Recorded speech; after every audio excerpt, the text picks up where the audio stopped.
All right, what's up, everybody? We are back at it now with a new guest to discuss something. I actually put together a list, and we'll intro our guest here in a second, but I put together a list real quick of the things that could potentially go wrong just off the top of my head. This was a matter, I'm pretty sure I thought about this for a grand total of 15 seconds, perhaps. But in about 15 seconds, I came up with all the things that could go wrong on our boat hunt that could potentially harm us and maybe kill us. I thought broadhead, arrow, slice, or puncture, falling out of the boat in shallow rushing water with blunt trauma, falling out of tree stands or saddles, broken bones, fractures, knife cuts, getting stuck with a fishing hook, infections, falling in the river and taking on a lot of water in the lungs, illnesses that would result in excessive vomiting and reverse vomiting. And that was just a few of the things. Also, let's point out the fact Mark is working on what seems to be potentially a torn quad right now.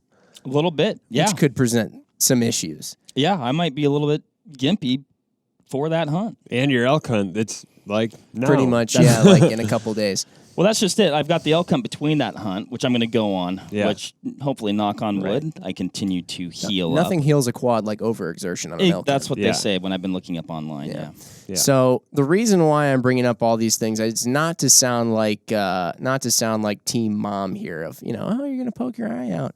But actually because we wanted to make sure that going into this adventure, we knew a little bit about how to maybe save ourselves should the event of a traumatic injury or situation occurs. So we've got DJ Strunts sitting across from me right now. Also, you probably already heard the voices of Mark and Eric. And DJ is with North American Rescue. He's actually been on the podcast once before, so that's a super cool one. You should go back and check it out if you haven't yet. But he is going to be a vital Yoda of information for us right now. No pressure. Yeah. Helping us figure out essentially how we can stay safe. Hopefully we never have to use any of the stuff that he's going to tell us.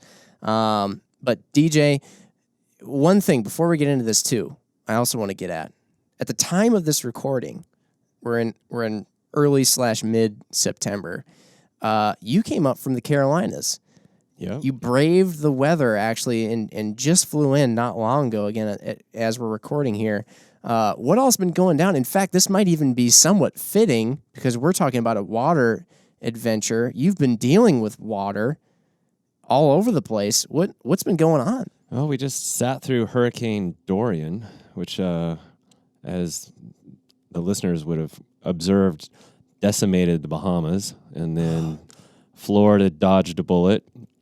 And where I live in Wilmington, North Carolina, we kind of dodged a bullet too. We thought it was going to hit us as a Cat 2, and it came really close. But it did spawn a bunch of tornadoes that had the family hiding in the bathroom wearing skate helmets and bike helmets and hunkered down, waiting for those things to pass through. Then it kept going north and smoked the southern Outer Banks. Ocracoke Island got really thrashed, and then it cruised on up to Canada, and the poor people of Nova Scotia ate it as a non-tropical Category 2 storm, but same strength as a Category 2 hurricane.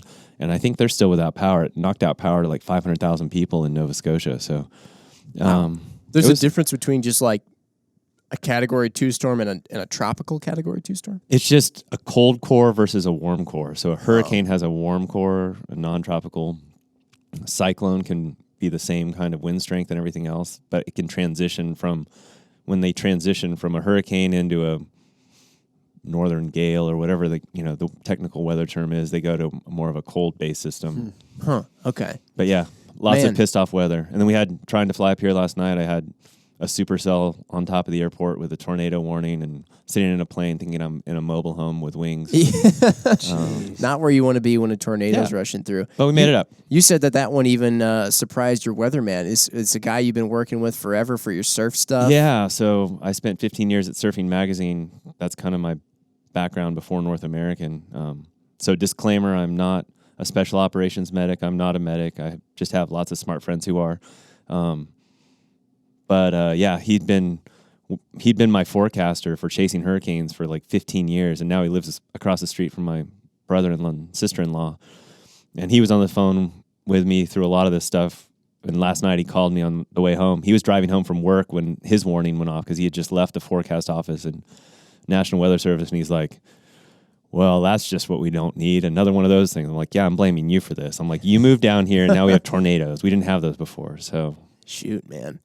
So you guys used to, when you were doing the surfing stuff, the hurricanes brought better waves? Is They that do why? bring So, better waves, So yeah. people chase the hurricanes out for better waves. yeah, my job was to take surfers and be in the best possible spot to take advantage of the conditions before they deteriorated and became life-threatening. So we'd go sit in front of the hurricane and then get out at the last possible second to dodge it. So I did that a lot.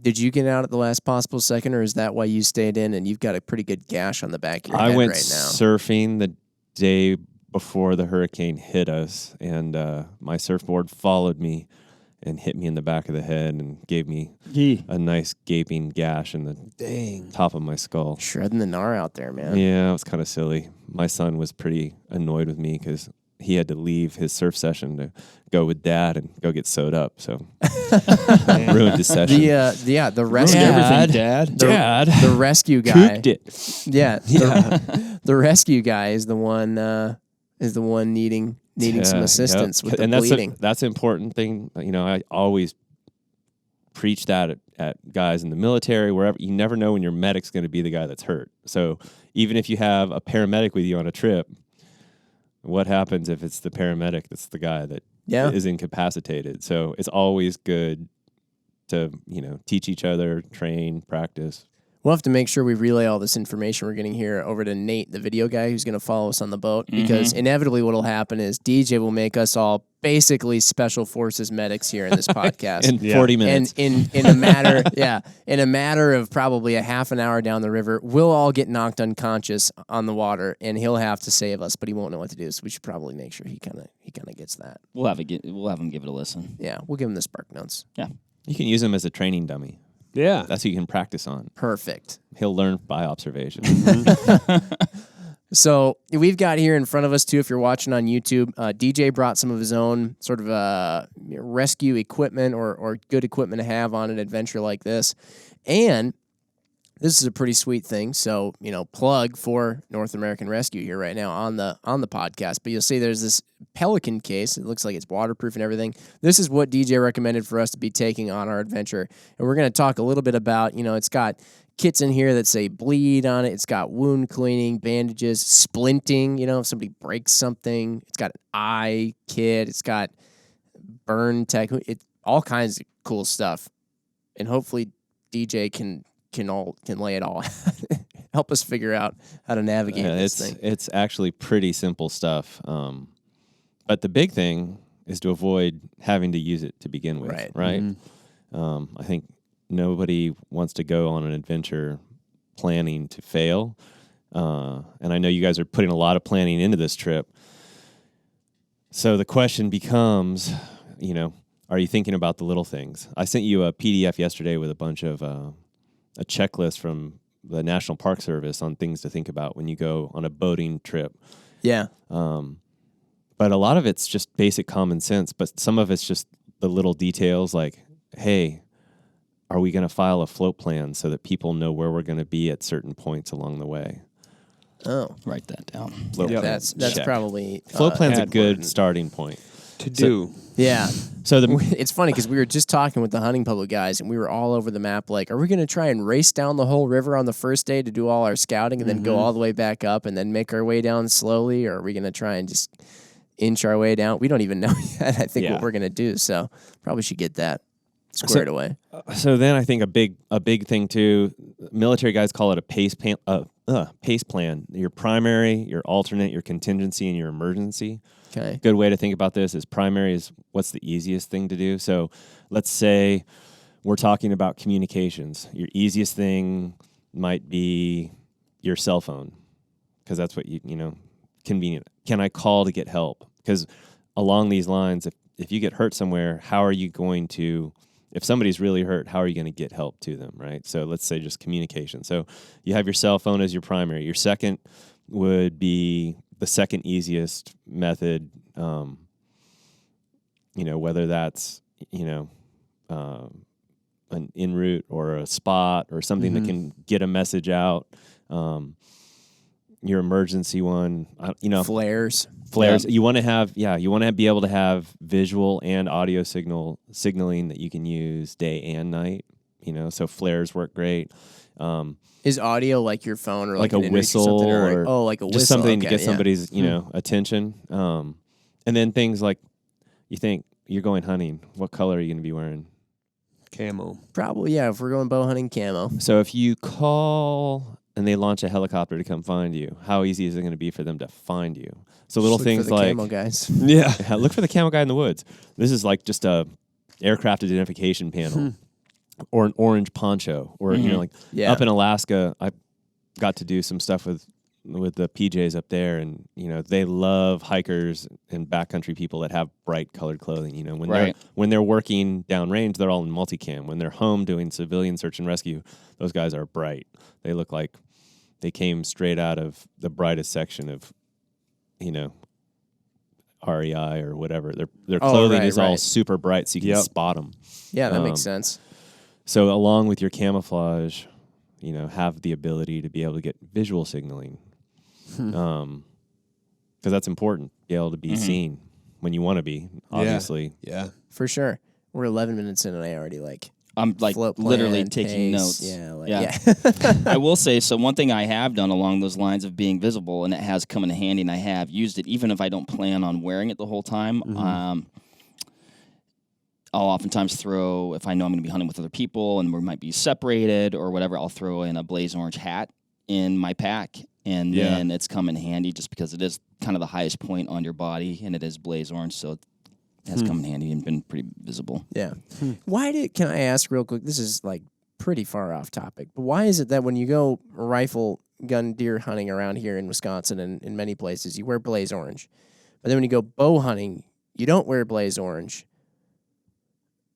Why, again? Is it? I think it has to do a little bit with the Marketing. The distance, right?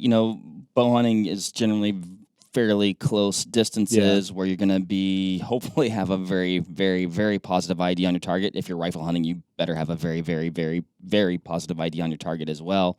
Number of people. You're talking 500,000 versus, I would say about 100,000-ish. It's tough to say what Wisconsin's bow hunter numbers are exactly. So you're basically saying that there's 5 times more gun Way more hunters. gun hunters. And the effective range of the weapon. If you, like you said, if you're taking a shot with your bow, you're shooting 30 yards. If you're taking a shot with your gun, it's between 100 and 300, whatever. Yeah. There might be something in between you and the target. Or beyond that you're not... You believe you have a clear shot, right? But if somebody was let's say they're in blaze orange and they're sitting on the ground, and all of a sudden you're like, whoa, I can see some blaze orange between, in the brush beyond where that deer is. Yeah. So this is the question though. It's Can a the good deer thing. tell the difference between blaze orange camouflage at close range? So why wouldn't all camouflage be blaze orange? That's what you're asking, right? Yeah, I was thinking if you happen to be wearing blaze orange while bow hunting, would it ruin the hunt? Absolutely not. 100% not. How many people do you think just threw the radio out of their car right now?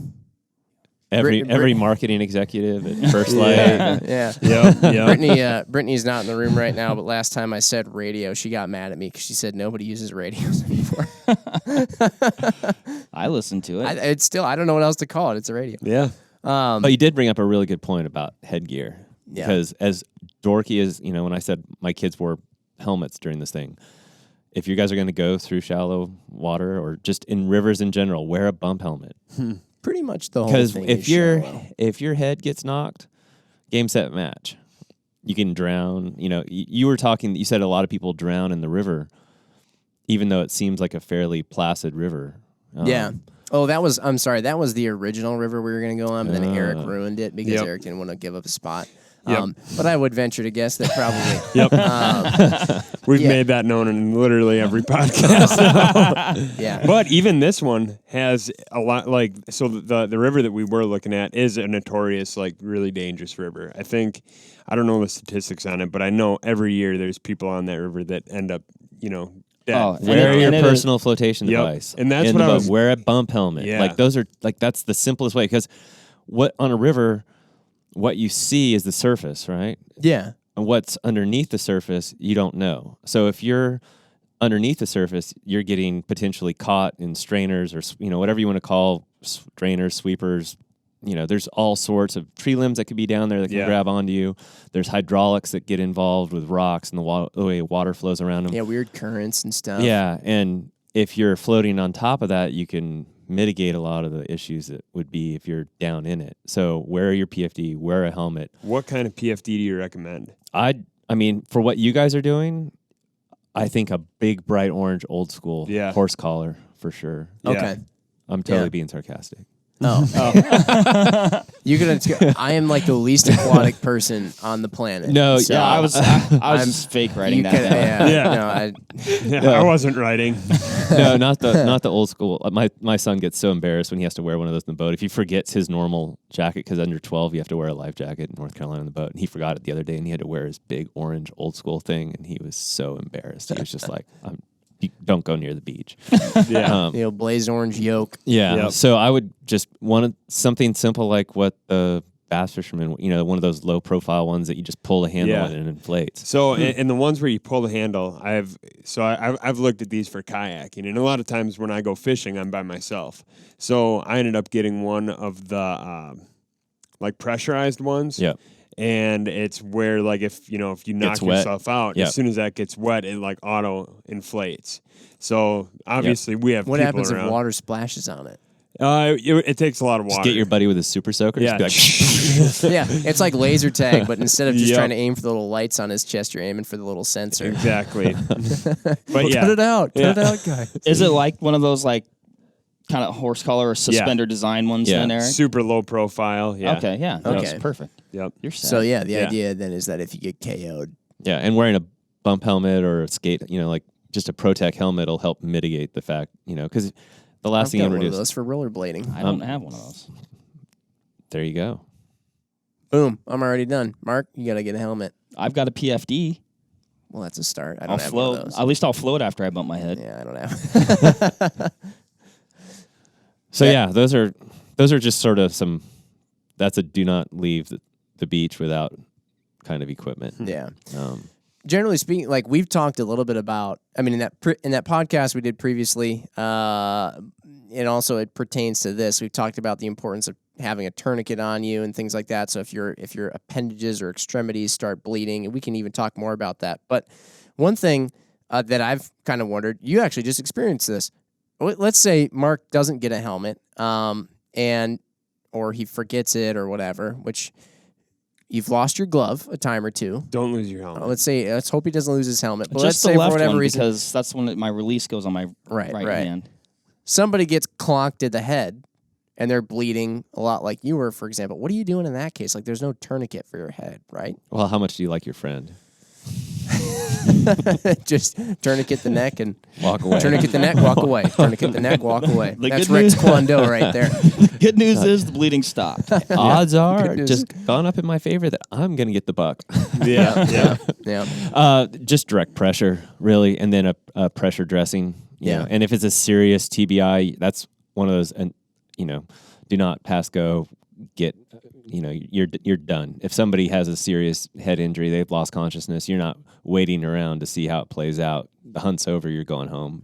Get them to help as quickly as possible. Yeah. And those are the criteria. Like going into it, you need to know. Like you brought up a great point of him having a hurt leg. Know what injuries or pre-existing conditions everybody in the hunting party has. So okay, well, Uncle Buck has a heart condition.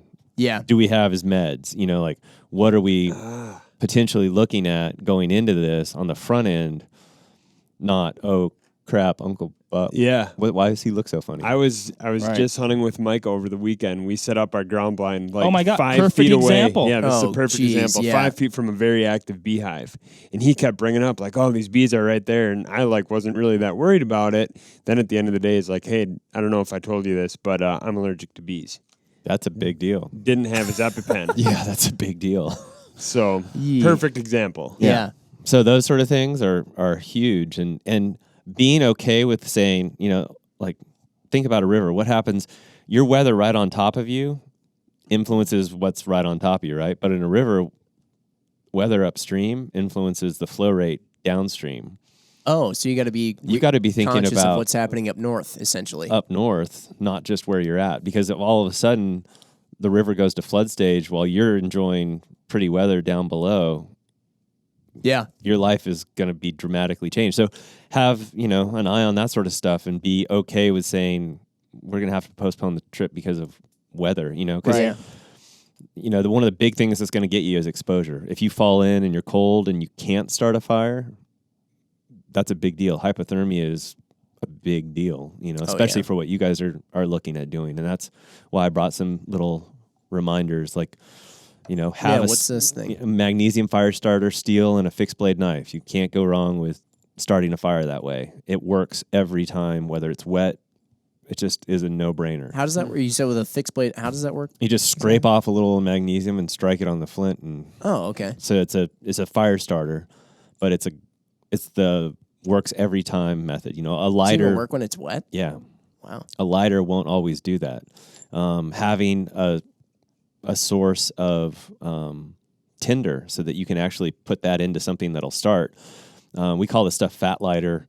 It's when a pine tree dies, all the sap kind of sinks down into the base of the tree, and this stuff is like almost like gasoline-soaked wood because it has all that sap inside of here, and you just shave off some of these pieces, and it burns unbelievably. You can do that's crazy cool. I've never actually seen that before. It's like a small little feels almost waxy. block of wood.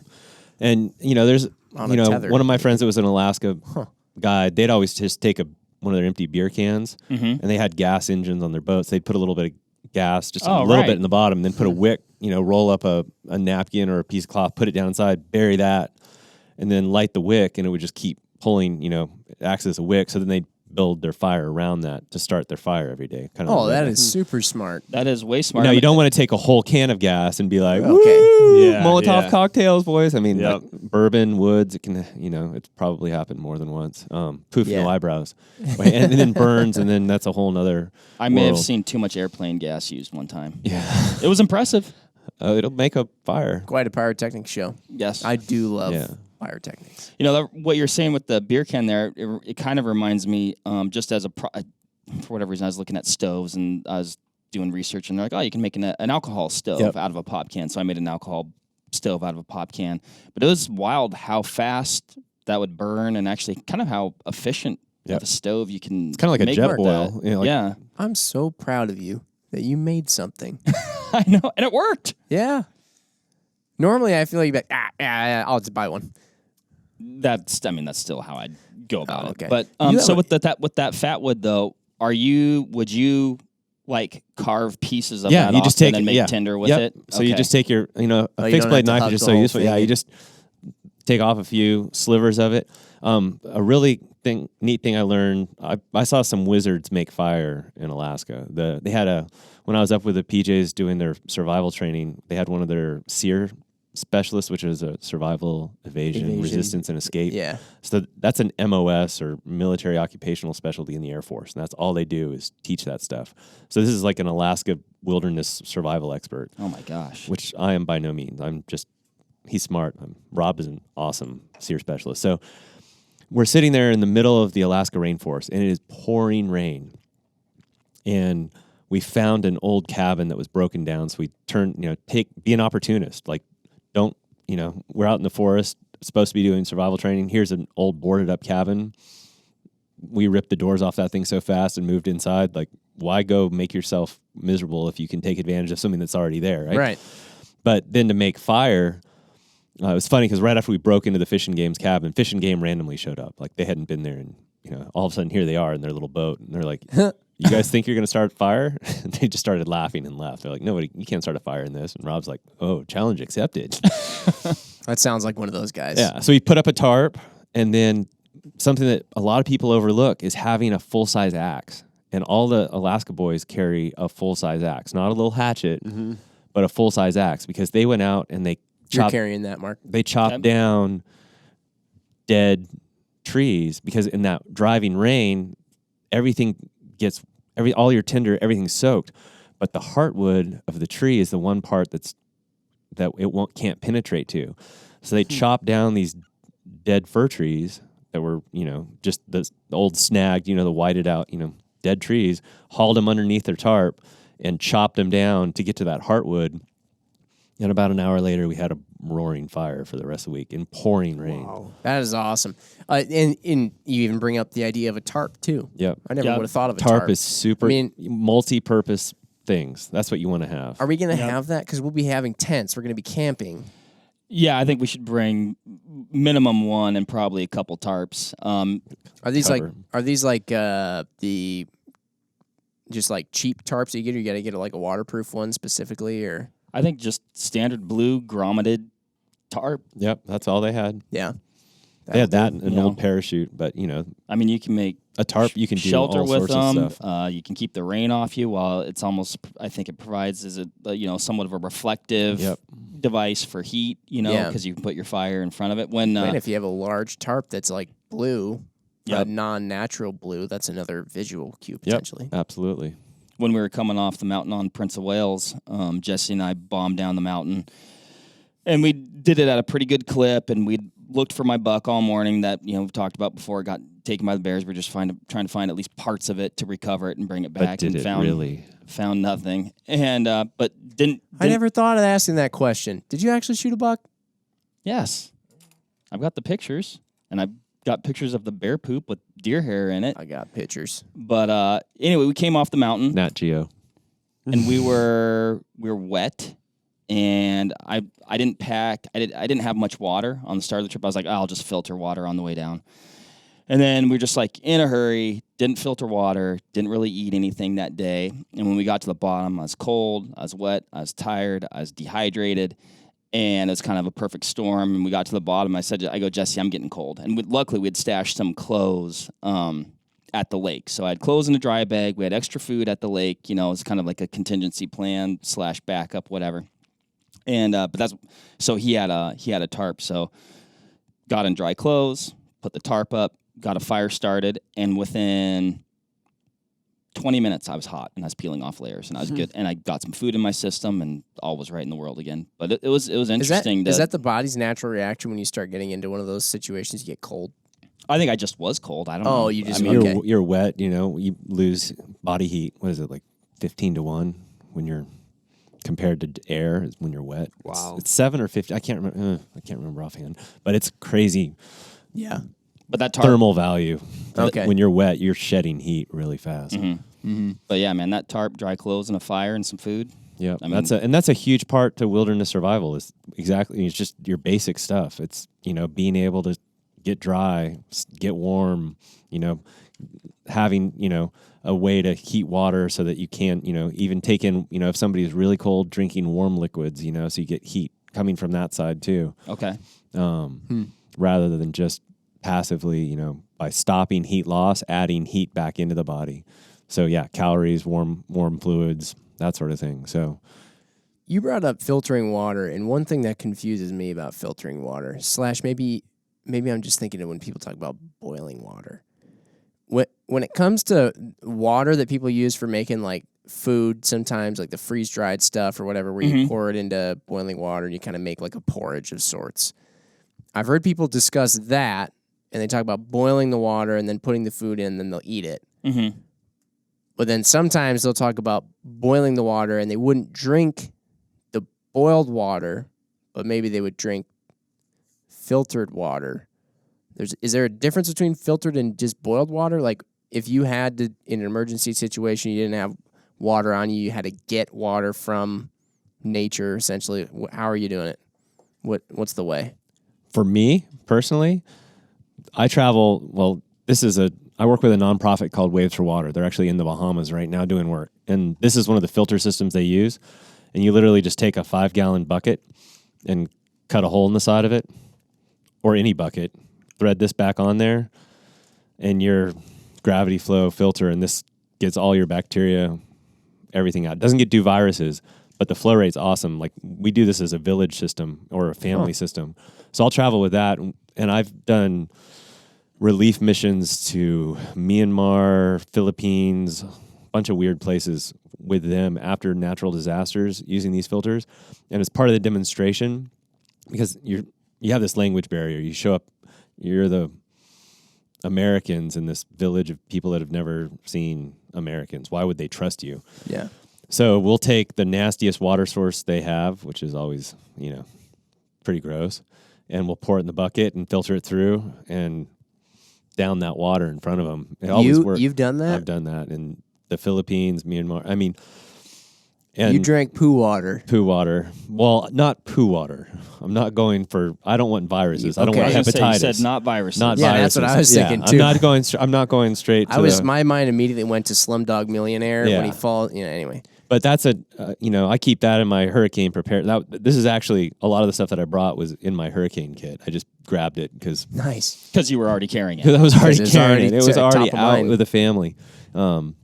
Okay. So with this system, because I've got a couple different filter systems, and one of them I know doesn't necessarily it works great if the water's pretty clear. Yeah. But it doesn't work great if you have a lot of solid particulates or really muddy water or things like that. The nice thing with this is you can take it off the system, and then it comes with a syringe, and you put the syringe in here and backflush it and blast out all the particulate stuff. So if it starts clogging up, you just backflush it, and you're back in business. But it generally does a pretty good job, even if it's got. I mean, I've drank literally off of it in third world countries. That was our only water source, and you're drinking water that if I drank it otherwise, I would have had dysentery or something nasty for sure. How do you know that it doesn't have viruses in it? How do you Most know water sources, viral stuff, usually the people know. Viruses are usually endemic to an area in the water system, and the local people know, it's been here a long time. In a lot of the third world countries, they're people have been sick. They'll avoid those sources like a plague. Oh. But what this comes into play a lot is young children and older people their guts aren't accustomed, or they don't have the resistance to a lot of the bacteria that a healthy, adult might have in that culture. And those are the people that are getting really hammered by the waterborne sicknesses. And that's where this is a game changer, because suddenly those kids are making it instead of dying of dysentery or cholera, all those sorts of things that really hammers little people. We were just talking to Jerry Mitchell, and he had a buddy who was one of the, I don't want to say he invented it, but he was one of the original adopters, one of the original, maybe even you'd call it marketers of bulletproof vests. And he was marketing them to some of the police departments in Detroit. And he would put on the vest and he would shoot himself. He would just that sounds like what you see on the Russian videos, right? Yeah. He would just get comrade. Yeah. On this. Sorry, I shot you in the leg. That's how he would demonstrate. I'm having a hard time thinking to myself which I would rather do. Drink the water that it sounds like you've drank, which I get that it sounds like this filter is phenomenal, but it still freaks me out. I don't know. Can we mention the brand? Waves for Water. Oh, you already did. Yeah, Waves for Water is the nonprofit that you can go online, and the cool thing with them, if you buy filters, the money goes back into buying more filters for other places. Oh, we should totally get some of these bad boys, but I can't determine whether I'd rather go to a third world country and drink out of a filter like that, which I get totally should work, but it still freaks me out, or shoot myself with a bulletproof vest on. I'm going with the filter. Yeah, me too. I've never shot myself, so I can't speak from experience on that one, but it's a little, the first time you do it, you're like, I hope this works. Fingers crossed. That's what things that I can't see freak me out. Yeah. Well, and I think on a trip like ours, right, where, the boat's going to be, we have a big boat, but we still got to talk to DJ about the boat. We'll save that. But it's going to be packed, but I think we do have room for, you talk about a 5-gallon bucket. Or less. You just have whatever you need to filter into your personal water containers. Right. Yeah. And I don't think our camps aren't going to be that far away from the river, so you just go in, get a bucket of water. Get a bucket of water, throw it at your camp, and you've got water to cook with or whatever. And this thing isn't particularly huge at all. It fits in the bucket. Yep. Now, so are you filtering, so you're just filtering this, when you're ready to drink water, do you just open this up like a tap and go? Yeah, you just, when you want water, you just... It's like a water bottle top. Just okay. Open it up. and she starts flowing, huh? Just flows right through. You just have it, just gravity flow. Where does the boiling come into play? Back Boiling, to my you question. have to. It's the same.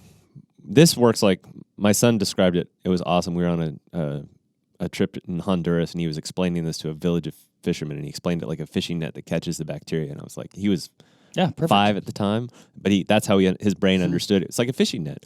Dude, when That's you how talk this about works. your son, I swear he's an adult, but he's 11. He's my little buddy. Yeah.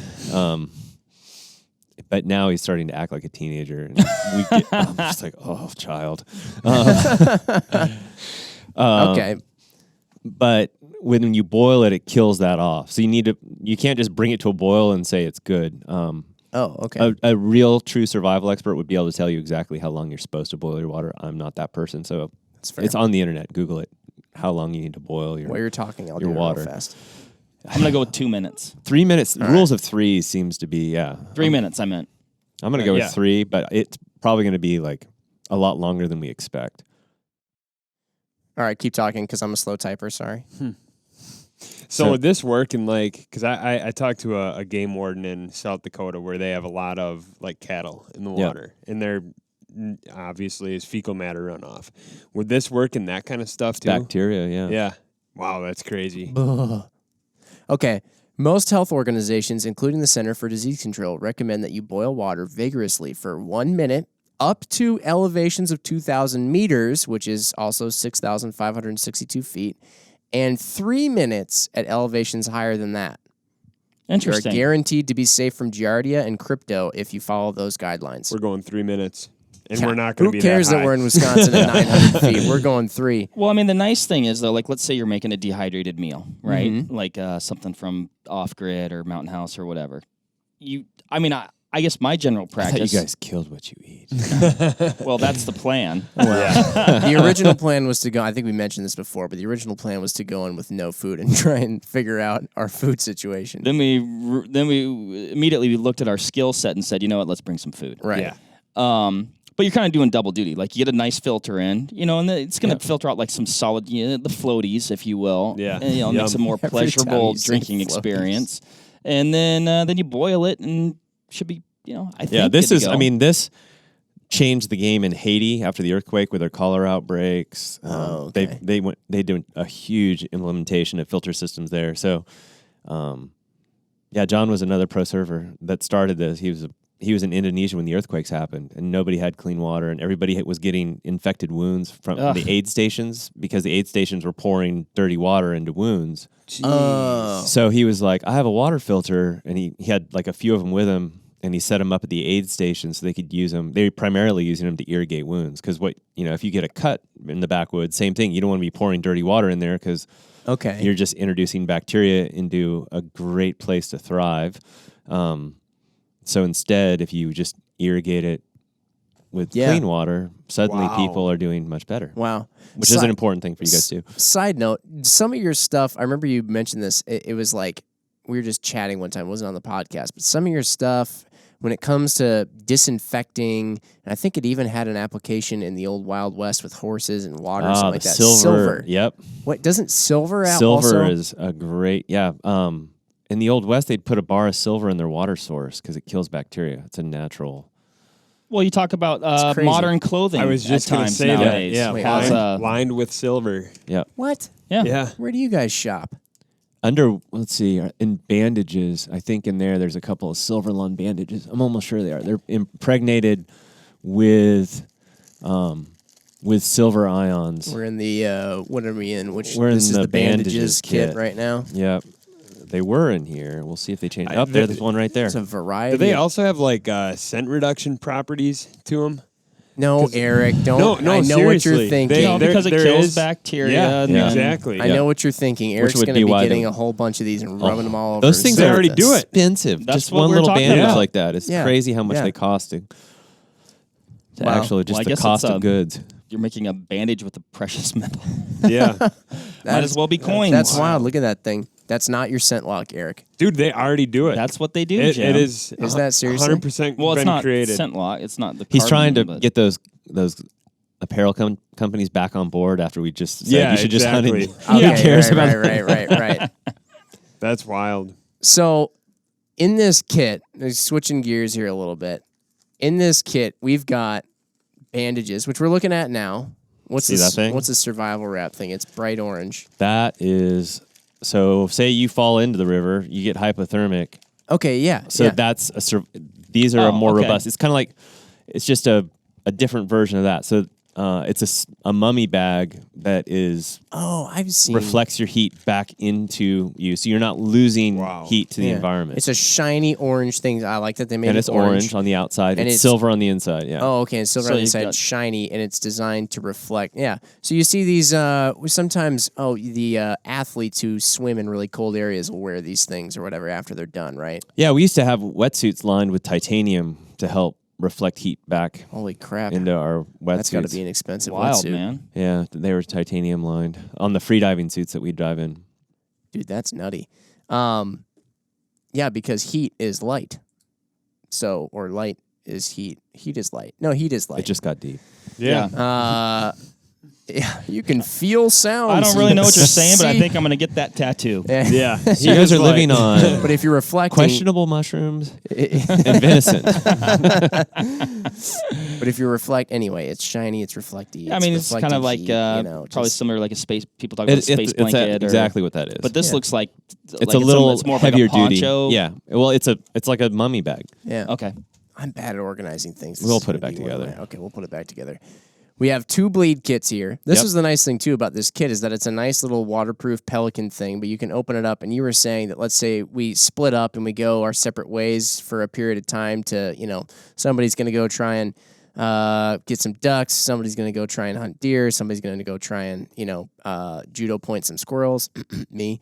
And then you can bring with you a bleed you just pull, kit. and these are all Velcroed in. So you just rip out a bleed kit, and it acts like an individual first aid kit for major trauma. Like this would be just for your bleeding, but you have what's it got in it? You've got quick clot. This is your hemostatic gauze, so it promotes blood clotting. So instead of just using normal gauze, which is what I did with my head, this stuff actually helps your body form clots. So there's more effective. There's an agent in the gauze that's helping clot it. Yeah, it's actually cornstarch, Mark. It's actually it's a derivative of clay. It's called kaolin. It's dirt basically. It's dirt impregnated gauze, but sterile. Rub some dirt in it. Rub some dirt in it. They always Grandpa always change your socks, rub some dirt in it. He's a man ahead of his own time. Yep, exactly. And then Quick Clot is a Quick Clot is the brand name. It's made by Z-Medica. That's the dirt. Yeah, this is combat gauze. So in the civilian kit, it goes by Quick Clot. In the military kits, it's combat gauze. Okay. Okay. So you have that. You have 2 gauze packs, regular gauze, compressed gauze, which is, great for packing wounds or wrapping people. You can, if you guys want to turn each other into mummies out in the woods and wander around with your bows, I mean, that'd be sweet. The Walking Dead. A cat tourniquet, which I would recommend removing the plastic because when your hands are bloody and you decide you do want it and it's all wrapped up in this nice tight plastic, you can't get it. And then your hands are going to be bloody. And then how are you going to open it? You're going to use your teeth. And you got, his blood in your mouth. That's just a bad thing. So Plus, I'm panicking. Every time I think of somebody's So it's a lot easier to have that off. Every time I think of somebody's hands being bloody, I think of that movie when the blood gets in the magazine of that gun. And they're like, spit and rub. It's jamming up because the blood is in the magazine. It's like, for some reason, blood jams magazines and guns. Anyway, I remember. Sorry. I don't know. Movie Off that This was date night with your wife that you were watching this? Yeah. Spit. Never mind. Moving along. So we're talking about the bleed kit, and you brought up on it. You brought up. Thanks, I'm Eric. trying to switch gears. We got the joke. I'm trying my heart out. When you were talking about your head wound the other day, you brought up a couple. I think one of them might have been an acronym, and you were talking. You said a pressure emergency trauma dressing. Yeah. ETD. Okay, maybe that's what it was. Okay. Probably. Cool. So that's in here too, and that's just. I have some more. We'll open up and play with them in a minute, but that's just basically a fancy ace bandage with a trauma pad in it. Okay. So you can add. It allows you to add pressure without having to hold pressure with your hands. Okay. Oh, okay. Gotcha. Nice. Gotcha. Okay, so then you're kind of hands-free and you Yeah. can go about doing things. So if you and don't still have keep something pressure on the wound. where it's not an arterial bleed. So an arterial bleed means it's squirting bright red blood. I actually had an arterial bleed in my head because it cut an arterial in my scalp. So I was pretty bloody. Oh, yeah. But like you said earlier, tourniquet around the neck. My kid was all for it. You know, Jonah was like, put it on. Let's see what happens. But I just used the direct pressure method. But you can always use a trauma dressing. Like last week, prior to the hurricane, my neighbor, who I hunt with all the time, comes running over to my house with his wrist gripped and his hand over his head. And he had been installing metal roofing on his house, and a piece slid and went right through his wrist and just missed his radial artery by a millimeter or two. But it looked, to him, blood started coming out. When he was able to control the bleeding with his, had it been deeper, it would have been I would have probably gone to a tourniquet, but it wasn't squirting bright red blood. It was oozing blood. So, okay. So I know, right? I'm feeling weird now. I told him earlier, when I cut my head, my wife was on a bike when my son called her and Dad cut his head. She had to pull over to the side of the road because just the thought of bleeding makes her she's like a fainting goat. That's all right. I think I was the same way. Yeah. Mark, so who's going to take okay? care of you guys in the woods if somebody's bleeding? How How do you guys dress? I will honestly just Nate, die. the video guy. Who's going to dress out the deer?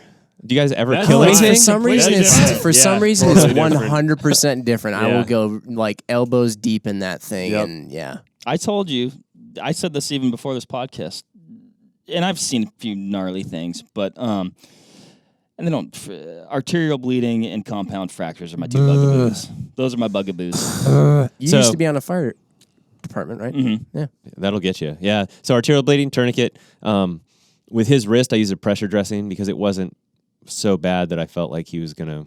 I just used a pressure dressing, Okay. stop the bleeding, Right. send him on his way.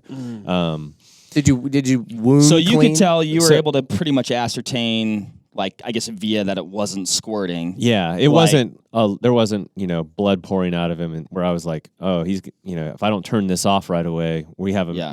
But with a direct pressure on something that's not a big arterial bleed, a pressure dressing or packing it with, gauze is the way to go. Because, where does a tourniquet work? Only on arms and legs. If you have, an injury that's not amenable to a tourniquet, what are you going to do? And that's where you get into, gauze and pressure dressings and things like that. Did he still go to the doc afterwards? Yeah, he went or- and got 5 stitches. He was mad because I got one more. He said I one-upped him. 6 in the head.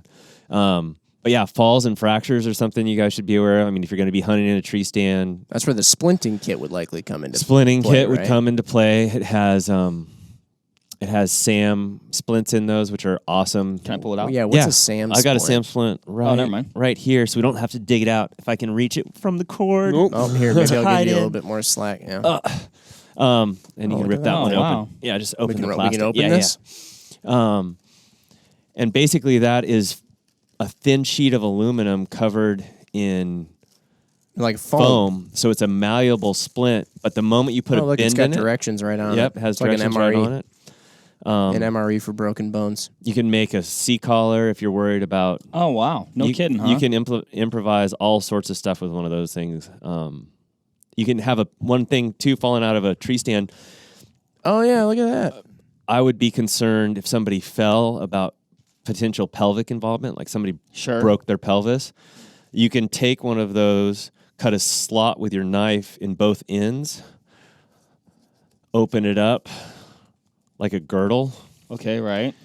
cut a slot, slide your tourniquet through it, Okay. and use your tourniquet to cinch it down and make a pelvic binder to keep that person's hip stable as you evacuate them. Because if you have a broken pelvis, all of your arteries, your femorals run through that, so you yeah. want to stabilize that. It's like the firewall of the car. Yeah, with so like this a just hole. holds their pelvis together, and you use the tourniquet to cinch it down.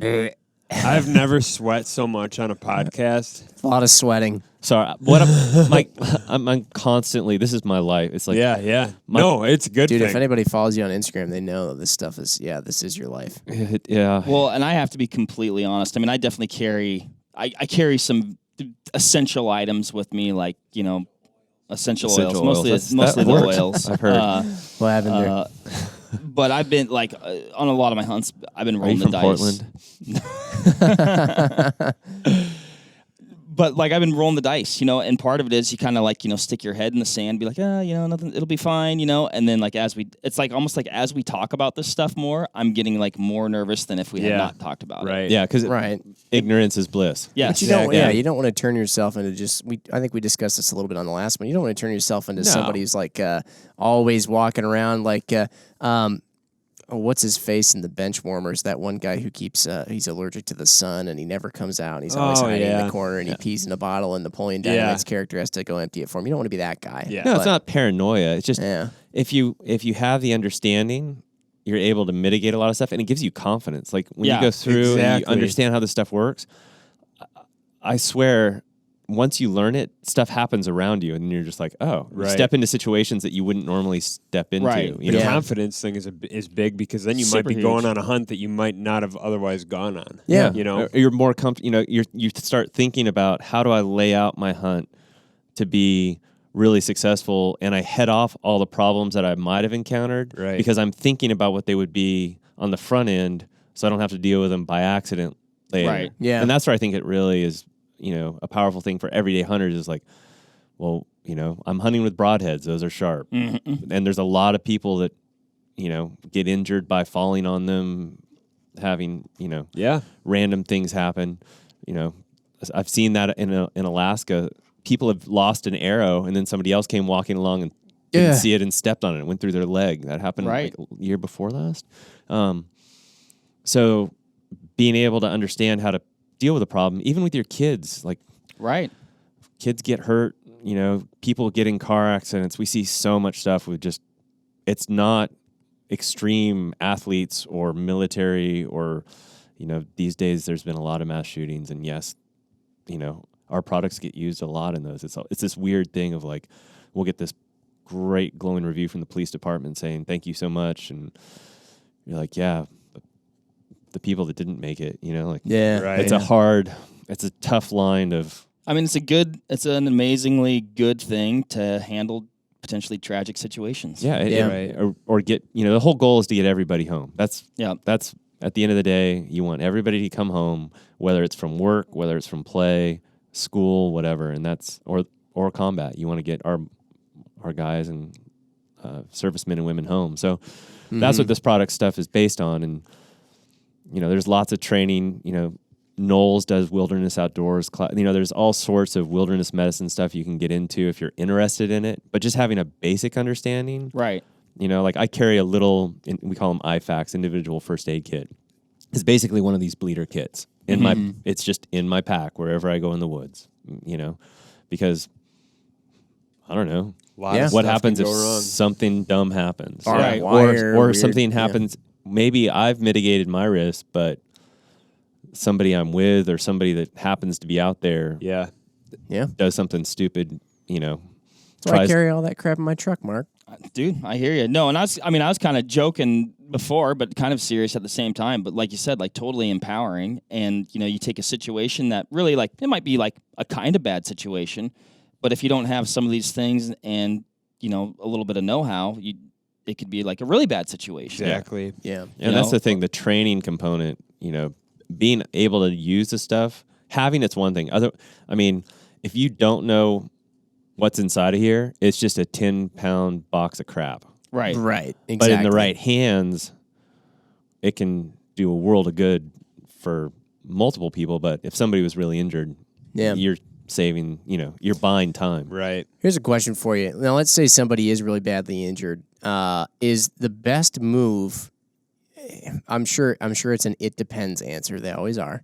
But you want to get them out of there. Is the best move to try and wait for somebody who is maybe more knowledgeable and moving somebody? Like I'm thinking broken something where you don't. Like a neck or something. Yeah, like a lot of times you hear you don't want to move people the wrong way or screw exactly. something up, but you're back there and maybe you can't get cell reception or whatever, you can't get a hold of somebody. Like, do you try and get them all the way out? Do you try and get them to a certain point to where you can get cell phone reception? Then hopefully you bring in some professionals who have better equipment.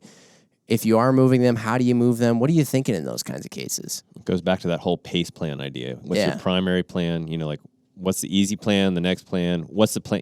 Your emergency plan should be the plan that always works, and that's sending somebody on foot. If the old school, it's the hardest way, but we know it's going to work way. Yeah. If somebody's really injured, there's an acronym we use called MARCH that you're trying to address their thing. It's massive hemorrhage. So this is what if I walked up and you're on the ground. Yep. It's called the MARCH protocol. It's what military medics use. That's what they're taught. It's across the entire. It hasn't gone force wide, but it's going to be across all of DoD. They have to learn.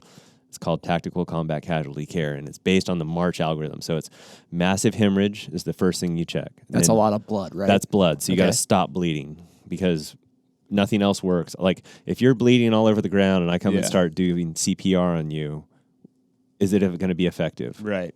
No. You're just going to bleed out. I'm just pushing the blood out faster at that point. Yeah. And you see that in news reports. Squeezing the sponge. This nurse was heroic. She tried to render CPR and the person's just bled out. Yeah. So there's been a paradigm shift in how people, because it used to be the ABCs. It was airway, then bleeding. So now it's massive hemorrhage, airways, respiration, circulation, hypothermia, or head injury too. So that's so it's just MARCH is the way you work through your. What's the difference between airways and respiratory? Airway is just going to be just making moving sure air it's in open? and out. Yeah. And then your respirations are going to be your ability. So tension pneumothorax, like if you have a puncture that is allowing air into your pleural cavity. Yeah. That's what those chest seals up there for. So is this gray bag the here? gray thing, those are two super sticky hydrogel, one for front and back. So say he gets shot with your arrow right through him. Yeah. Jimmy Tradbo over here is trying to get his whole thing set up and just, whoops, sorry, Eric. Judo point through you. Yeah. Look out.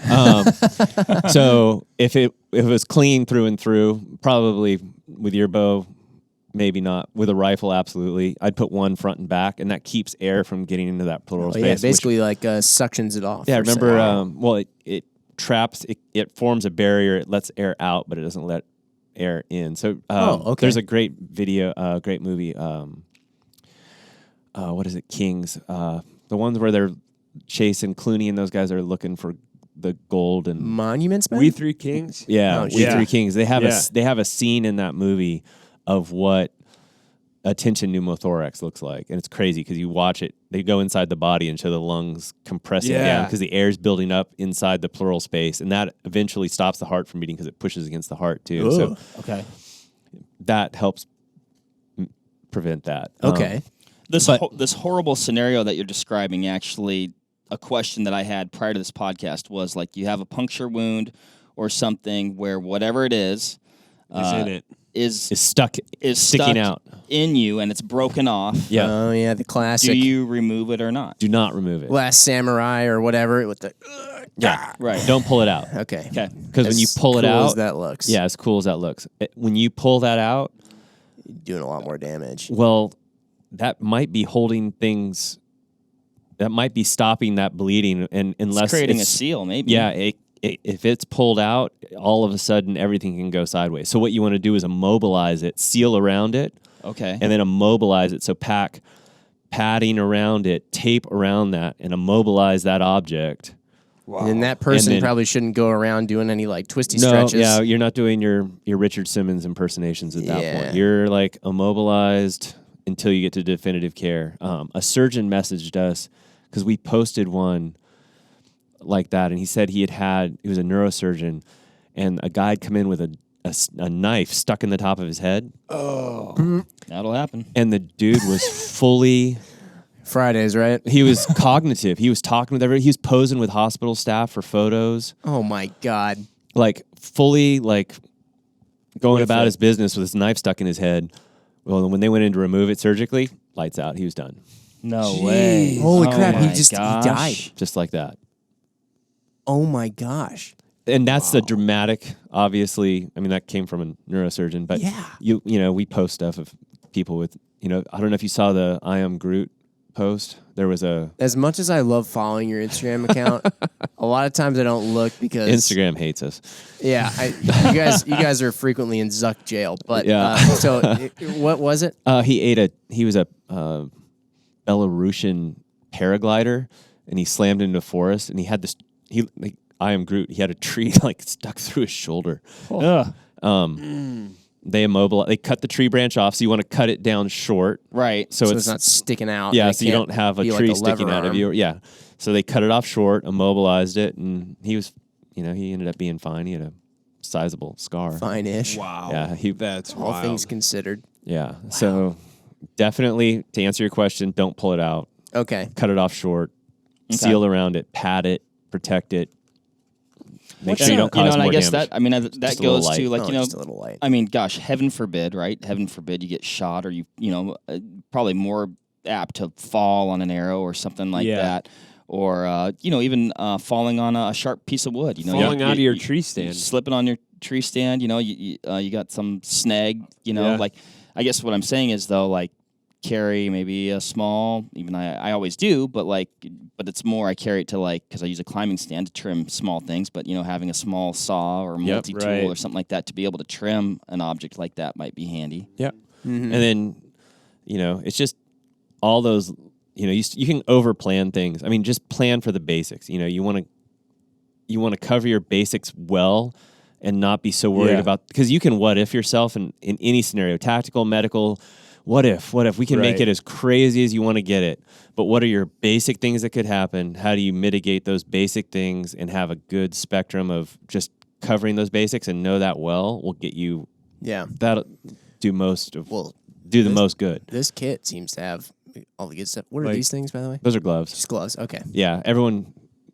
The other day my surgeon friend who sewed up my head, everyone freaked out because Jonah videoed him doing it, and he wouldn't put on gloves. I was like, "Hey, do you want to wear gloves?" He's like, "No, I know you. I'm not wearing gloves." And everyone's like, "Where's his personal protective equipment?" The medical crowd loves their gloves. Because they're scared to death. And if it's a group of friends going out, guys, downrange, they'll put on gloves for their partner Force Nation. But most of the time, if it's their buddy, and if it's your buddy, are you going to sit there and be like, "Wait a second, got to put on a pair of gloves"? Does that ever help with the potential? Let's say though, does that ever help with the potential? Like, I think my hands are gross, and I don't want to go get them and all that stuff. Yeah, but you got to think if he has a penetrating injury, there's gross stuff already inside. He's going to have to be he's going to have antibiotics on him Gotcha. No matter what. Okay. The real thing is just protecting you. It does. I mean, if you're super gross, if you. I don't know what you do with your hands. Maybe they would appreciate. Maybe he's on the ground going, "No, you should glove up." That's a whole other. I'll let anybody work on me without gloves except that guy. Yeah, I know. It's good. It's good practice. It's good practice. We got we do have also change subjects. We have ourselves a face shield. Face shield. That's for blood. Doing CPR. Oh, for CPR. Yeah. Okay. So that's. Do you guys know how to do CPR? I don't know how to do CPR. No. So let me ask about CPR. When I was in high school, This is an important. Actually, CPR class. For what you guys are doing is going to be a little different. So. I was going to ask about CPR versus just compressions. So just compressions is if you're in Walmart and. So and so. Timmy. Oh. Large, obese. Okay. Right. Person collapses, it's probably just a cardiac issue. Go just compressions. If you are in a situation where drowning could be involved, i.e. on a river, 5 rescue breaths before you start compressions, and then it's 30 to 2. Wait, when you say 30 to 2, what does that mean? Compressions and breath. Because the problem with a drowning victim versus just like a collapse, a straight cardiac code, is the drowning victim needs oxygen. Right. They're out of oxygen. And if you're just circulating deoxygenated blood without giving them more oxygen, all you're doing is perfusing tissues with stuff they can't use. So those rescue breaths, that's the kind of, it's been this, the American Red Cross will yell at me for saying this online, because they are preaching, And for a cardiac code, the compressions are the best way to go. If you think it's a heart attack, go straight to compressions, because it takes. The reason they're doing that is when you're doing those compressions, it takes multiple compressions to start driving the blood through the body. And when you stop to give breath, you're breaking that, and you're having to go backwards on perfusing the brain with blood.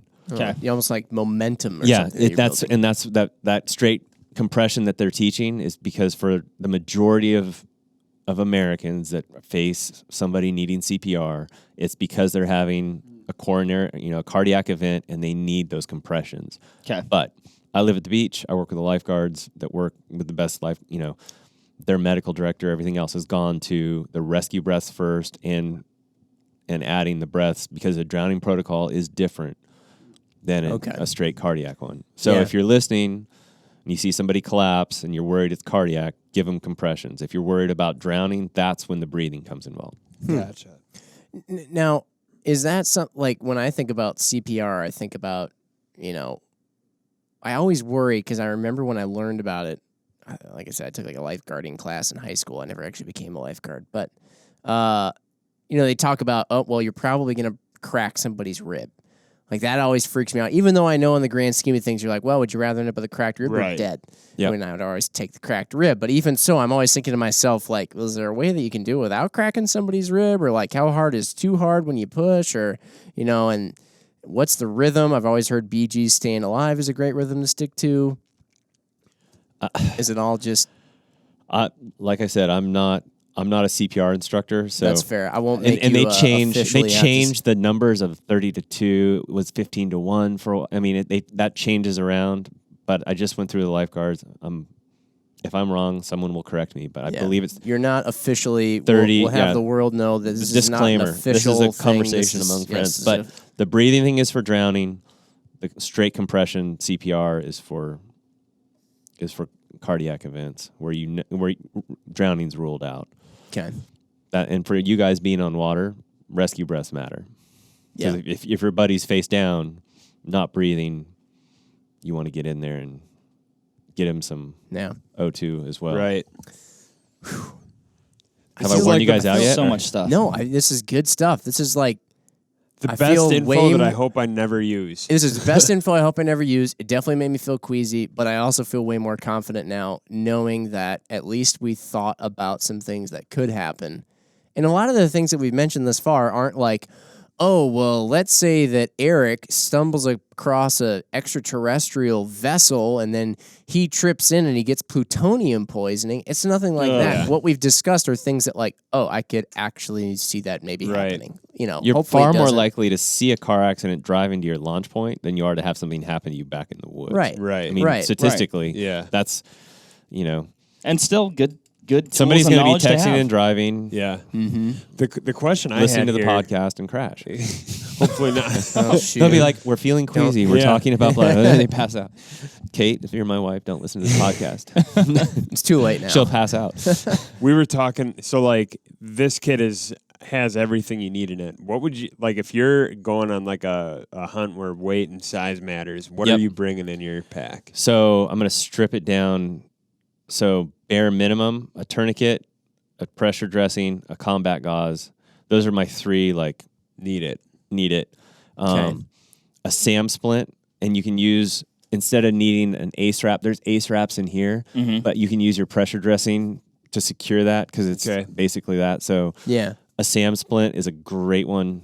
This doesn't weigh. This is doesn't. deceiving. Basically, it weighs It's basically cube space. nothing. It's a little bulky, but it weighs nothing. It's space more so than weight. I mean, it's got to be a matter of like ounces. an ounce or two. And you would so let's say you had a broken Let's say leg I or broke my arm. or arm. How you would apply this? So when you put it on, one thing you can add a bend. So when you bend this stuff, it makes it stronger. So you can put a little fold in it like this. So you see how floppy?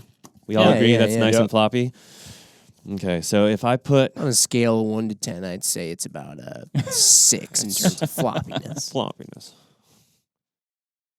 Oh, angle iron. It's just like the frame of a car. Yeah. Nobody makes a frame of a car out of just straight steel. It's all box steel. So now feel the difference just in that little section of how rigid that is.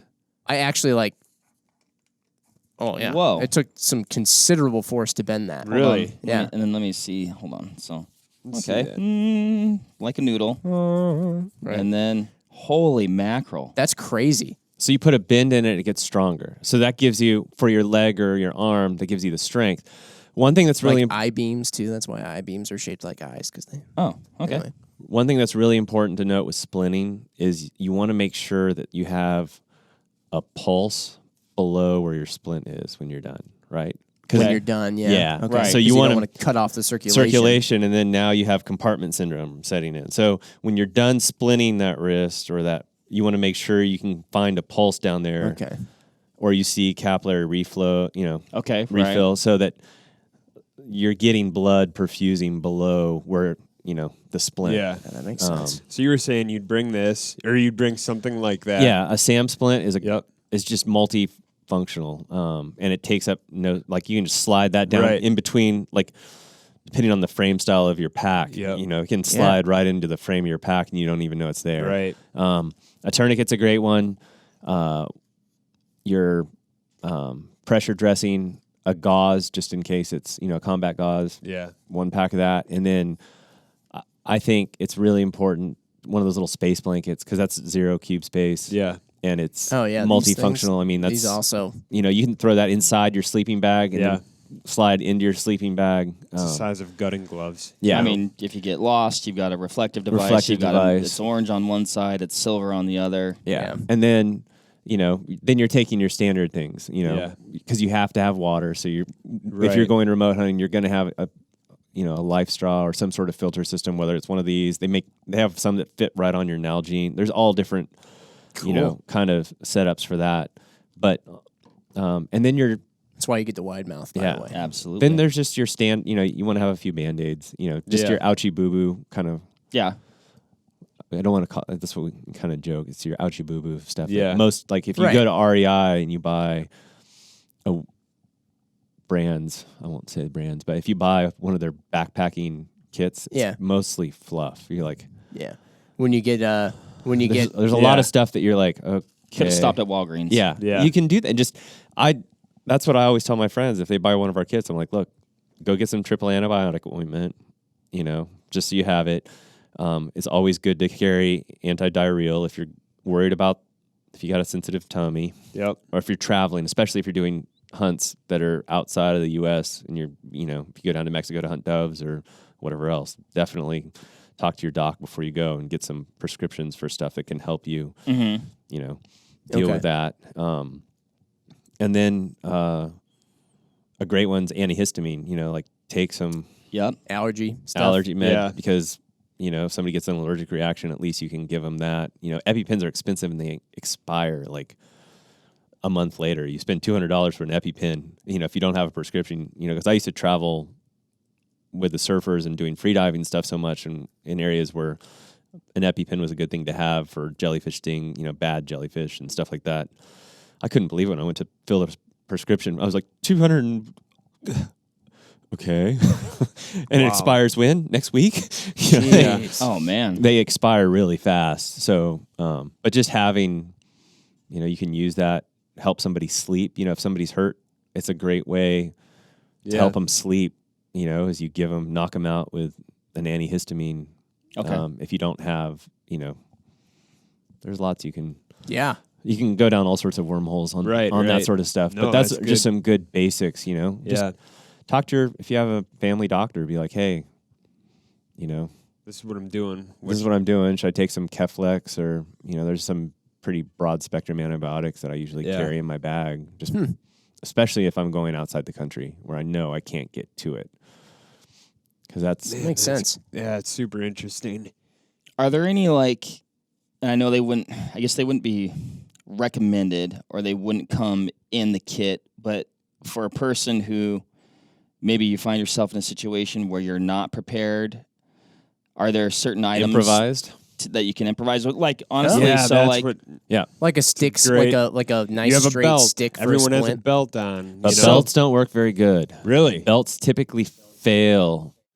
It'd be better to use Mark that down. a wide No belt. Keep your strip belt. of cloth Okay. and a stick, because you want to be able to, like, there's improvised ways to do things. The improvised tourniquets statistically fail if you don't practice with them regularly. I mean, a Green Beret medic can be like, an 18 Delta be like, yep, I got you all day long. Because they're taught how to make cravat. They'll take a triangle dressing, which are in there, tie it, put a stick in it, twist that as the windlass, which is that's kind of where that came from. It was just a better mousetrap. They were like looking at it going, why are we doing this when we can? Right. Some of the more like the webbing belts would work better than a leather belt. Gotcha. People think, I'll just cinch it down tight and that'll stop it. All you've done is create a venous tourniquet, which lets blood go into the limb but not come back. So really? You've created compartment syndrome. Oh, I thought a tourniquet was designed to just. Yeah, that's what a tourniquet's supposed to do. But if I just took my belt and put it around his arm and cinched it down, I'm not strong enough just to cinch it down without a windlass. The windlass gives you that mechanical advantage to turn it into arterial tourniquet. To really wrench him. He's going to hate me for it. He's going to scream at me, call me names. I think you should put it on him right now. No, tourniquet pain's real. Well, we're going to do that after we get off this. I brought some training tourniquets for you guys to perfect video do material. Nose goes. Perfect. No, you guys are all going to do it. All right. Once to yourselves and once to each other, so you can feel the pain. Because tourniquet pain's real. But hopefully it's not your tourniquet pain. It's his tourniquet pain. Exactly. Should we ask DJ about our boat? Oh, yeah. Well, can we ask one more thing that's in the kit? Yes. Because I've been staring at this the whole time. Yeah. And Eric brought this up even before the podcast because I think you had a little bit of a minor eye event. Yeah. And I have LASIK. I got LASIK, so I have a flap in my eyes. Okay. So what do we got? What do we got in the pack marked eye? So the eye should have polycarbonate eye shields. Oh, like glasses? Like a little eye cup, basically, to protect your eye so that when you put it on, it does. So we have some solution to flush your eye with. Okay. And then these polycarb eye shields, which are going to go... Hey, that is exactly what I got after I got surgery. This goes over Slept to with protect those your eye and keep it... So when you bandage over it, so if... Well, we'll get gross. If his eye's hanging out of his face, right? Oh, damn. So he really... You had a crazy back cast on that fly rod, and you grabbed his eye and ripped it out of his head. Right out. Oh, man. You almost lost me there. I guess that turned me into a bait fisherman. Man, almost down. You just literally would just kind of scoop it up, hold it into place, and then put the tape across it. Yeah, Save the rest for soup. Yeah. Blech. So that's... We're not fishing close by each other. I don't know who... I don't know who's the more deadly of the backcasters, but... Okay, so I catch a lot of tree bass, but hopefully no eye bass. Yeah. So is that eye shield, is it just for a super extreme situation like that? If your eye was if you just need to cover that eye to bandage it, it keeps pressure off the bot, because you don't want to with an eye, you don't want to be pushing pressure back into the orbital space. Okay. And that gives you, for lack of better terms, a splint for your eye, because it keeps the pressure off of that orbital space and optic nerve in the back. Yeah. Okay. So you're not doing more damage. Yeah. That makes sense. Optics, important. Is that just like a saline solution then to flush it, or? Yeah, it's probably a sterile saline solution. Is that what you recommend if you get something in your eye? Because the situation that Mark was talking about was a couple years ago. Instead of taking your dirty fingers and Right. That out of there. I was cutting a branch that was up above me, and I'm looking at what I'm cutting, and a big no safety glasses. No, so stupid, stupid level 5,000. Oh, I thought the stupid thing was just that you shouldn't look at what you're cutting. Yeah. Problem solved. Right. The cut with your eyes closed. big blindfold yourself. Get you'll be fine. Eyelids. Yeah, My dad's a carpenter. That's how he's done it. All right, sorry, I interrupted. But big chunk of sawdust goes right in my eye, and thought nothing of it. Sat there the rest of the day. Thankfully, it was a deer hunt where I was just hunting right near my house. Came home and looked in the mirror, and my entire eye was bloody, and you could see this big hunk of wood kind of lodged in the white part of my eye. So, anyways, went to urgent care, whatever. They took care of it. what would you do in like? How did they take care of it? I'm curious. So Did they flush it, or they flushed it, and then they were able to swab it out without having to do anything as far as like surgery or anything like that. Like it looked way worse than it ended up being. They literally just like numbed my eye, flushed it, and then swabbed it. So flushing, absolutely, and then it depends on your trust level with your friends on if you want to take things further. Personally, I'd flush it the best I possibly could with a lot of, as much as it took to get it out. Yeah. And if Drown my eye the was thing. if my eye was really irritated, then I'd use a eye shield and eye patch it and gotcha. be the one I'd pirate for. Yeah. Life, limb, or eyesight are the three things that you're always trying to preserve. What are they? Life, limb, and eyesight. Yeah. So life comes first. Yep. And then, keep the limbs, keep the eyesight. Yeah. Wow. So that's kind of the golden standard the military likes to send evacuation platforms for. That is crazy. You almost lost me there with that eye talk. Yeah. Some deep breathing. It was gnarly exercises over stuff. here. So I came on an optics company's Yeah, that's right. podcast and said, rip your eye out. Yeah, with a fishing hook. We should discuss the boat here quick with DJ. Oh, yeah. Because I want to get his take on this. DJ, this river that we're going on is a little volatile in its depth, which Mark, for some reason, calls width. No, when the water gets super shallow, I call it skinny water. It's yes, which is a width for the. Not in my mind. Tomatoes. Yeah. Anyway, so if we get a lot of rain, it'll be kind of deep. Should be nice for most boats. If we don't have a lot of rain, it could be kind of shallow and kind of rocky in parts. We have what is essentially an 18-foot inflatable boat with a 25 horsepower outboard on the back. It's basically like a mini Zodiac. And 18 foot's not small. No, it's a big boat. No. Mini Zodiac would be like a 6 foot. Oh, are Zodiacs? I was under the impression they're far larger than that. They come in all sizes. I mean, they make huge ones, but So we have a Zodiac, Yeah. basically. Civilian version. Without the minigun on the front. Yet. deer hunting. Yeah, I was going to say, there's a video podcast. Yeah. Take that thing to Texas and go pig hunting. All the venison. So, I haven't written anything down in a while, but I'm going to write that down. Yep. What do you think? What do you think about Minigun pig hunting. What do you think about this decision? Because some people have said, "Oh, you should have gotten kayaks or canoes." Some people say, "Nah, boat that big with a 25 horse motor on the back should be fine." Well, I guess it all depends on your water level. Yep. You're either going to be doing a lot of portaging where you're in the water trying to. A 25 horsepower engine is not the lightest thing in the world. No. Nor is all the supplies. Right, So the big right. question to me would be, gets back to that whole call on, I would have an alternate platform if I saw I was going to be dealing with lower water. Right. So But that's we should probably just that would be easier to portage if you're having to Yeah. drag it through shallows. So if you coming up and it's been a really dry period and you know your river is nice and skinny, then I'd think about something that's easier, man portable, and doesn't crush you. Or you can just suck it up, Buttercup, and drag the big old beastie down the river however you can. It's got 7 chambers. yeah, there we go. It's got 7 chambers.